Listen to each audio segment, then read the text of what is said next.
Kenapa kita mengajak supaya umat Islam melihat fiqh yang luas ini?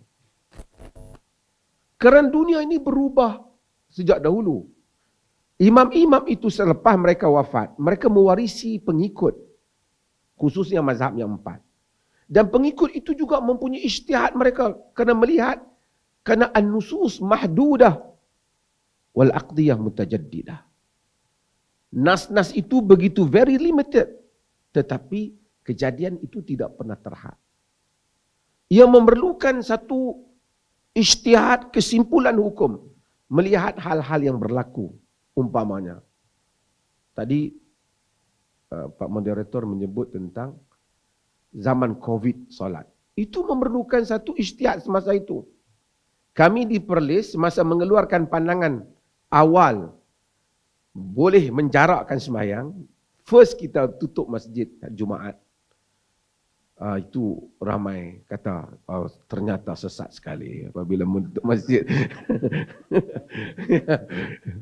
Kemudian menutup masjid sehingga orang beritahu kerja mufti itu mengajak kepada Islam. Ini mufti menutup masjid. Tapi kita istah di Perlis ditutup masjid kerana COVID berada pada puncaknya. Itu satu ijtihad. Salah betul terdedah kepada kita. Tidak menyatakan orang yang menyalahkan kita juga salah. Kerana ia ijtihad. Apa yang kita lihat dalam kerangka itu. Kemudian selepas daripada itu fiqh itu berkembang. Ada orang yang memilih untuk mengikut hanya satu imam. Tidak mau mengikut lebih. Juga tidak salah. Selagi mana ia tidak fanatik. Saya mungkin ingin edarkan, tak tahu di bawah buku cukup mungkin. Fanatik mazhab fiqh dan kesannya terhadap pemikiran umat. Ini buku saya yang dah lama.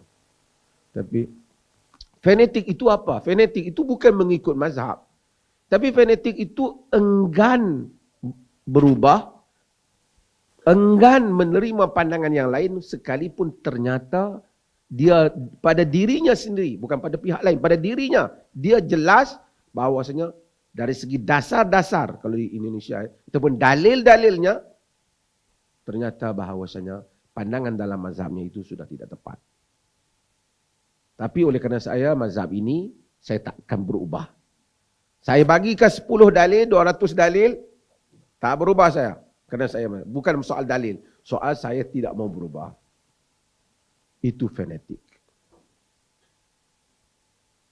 Dan masalah dengan fanatik ini apabila dia tidak melihat khazanah Islam yang begitu besar untuk dia manfaatkan. Banyak hukum hakam baru kita seperti saya sebut Al-Laits bin Sa'ad tadi. Bank susu umpamanya. Mungkin dalam tarjah. Bank susu. Qaul Al-Laits bin Sa'ad lebih luas. Ataupun kaulam lain yang tak mensyaratkan kalau susu itu bank susu ni susu ibu. Kanak-kanak yang bayi yang lahir, sini bayi juga ya. Yang lahir kadang-kadang kekurangan susu ibu.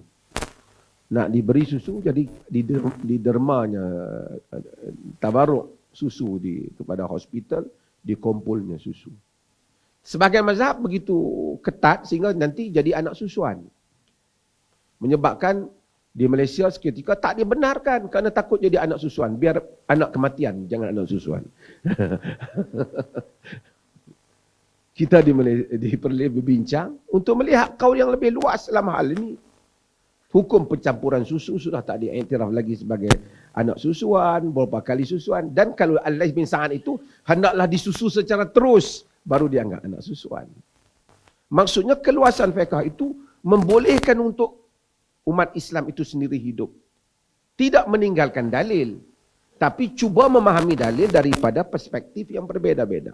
Bukan untuk tatabuk ataupun mencari ruang untuk mengelakkan beramal dengan agama. Tapi cuba memahami agama supaya umat itu dapat tetap hidup tapi tidak meninggalkan pemahaman dia pada agama. Mengikut salah satu daripada kerangka pemahaman agama yang ada.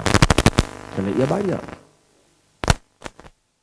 Boleh dipahami apa yang saya cerita? Kerana sesiapa yang membaca hadis umpamanya, Nabi menceritakan tentang Dajjal. Dajjal. Ha? Ha. Dalam hadis Muslim, Nabi kata arba'una yauman. Dajjal itu berada di atas dunia ini berapa lama? 40 hari. Yaumun kasana. Ada satu hari, hari Dajjal tu macam dengan 1 tahun. Maksudnya, jam ni kalau pusing berapa kali, tapi 1 hari macam 1 tahun. Nak sampai tengah hari lambatlah setahun, 6 bulan baru sampai tengah hari. Tapi itu hadis. Wa yaumuka syahr, ada 1 hari seperti 1 bulan. Wa yaumuka jum'ah, ada 1 hari seperti 1 minggu. Wa sa'iru ayyamihi ka ayyamikum, dan hari-hari lain sama. Tapi saya tertarik dengan sahabat di dalam pemikiran fikih mereka. Apa mereka tanya, ya Rasulullah? Fadzalikal yawm alladhi kasana atakfina fihi salatu yawmin. Wahai Rasulullah, hari yang macam 1 tahun tu cukupkah semayangnya macam 1 hari? Maksudnya kalau panjang 1 tahun, kalau 1 hari 5 kali saja dalam setahun. Tentulah hari itu diukur daripada terbit matahari sehingga terbenam. Tempohnya macam setahun kalau kita kira macam setahun. Adakah cukup 3 bulan lepas semayang subuh? Tetapi Nabi kata la. Uqduru lahu qadrahu. Kamu ukur berdasarkan kadarnya. Mungkin boleh ukur dengan jam. Matahari sudah tak boleh berfungsi lagi. Ini sama kes bagi mereka yang duduk di kutub utara dan selatan yang tidak dapat lihat matahari. Ini sama juga. Fikih yang tak ada pada zaman dulu untuk mereka yang naik ke angkasa. Nanti mungkin daripada sini ada saintis, bila Indonesia berjaya melancarkan roketnya ke bulan, memerlukan hadis ini. Apa yang ingin saya sampaikan, keluasan fiqh itu penting. Dan ketasupan kepada satu hukum kadang-kadang menyusahkan. Saya pergi ke Turki. Dalam mazhab Hanafi, dia tidak boleh jamak.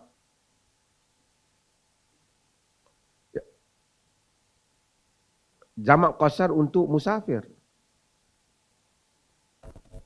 Sukar kadang-kadang mereka, melainkan di dalam haji. Haji mereka ada.